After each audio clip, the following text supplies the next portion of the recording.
आज हम जो वर्ड सीखेंगे अक्सर लोग इसे गलत पढ़ते हैं। चलिए पढ़ना सीखते हैं। अक्सर लोग इसे पढ़ते हैं मिन रब्बी का, जो कि बिल्कुल गलत है, मजहूल हो जाएगा। कैसे पढ़ेंगे? मीम के नीचे जेर है, मीम को हम रा के साथ मिलाकर पढ़ेंगे, ठीक है।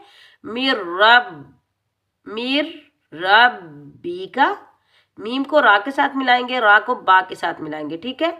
जब भी साकिन हरफ के बाद मुशद्दिद हरफ आ जाए तो हम पहले वाले हरफ को मुशद्दिद हरफ के साथ मिलाएंगे।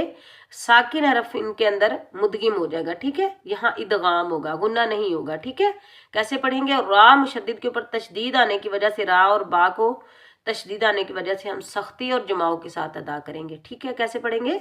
मिर मिर रब्बी, रब्बी का, मिर रब्बी का।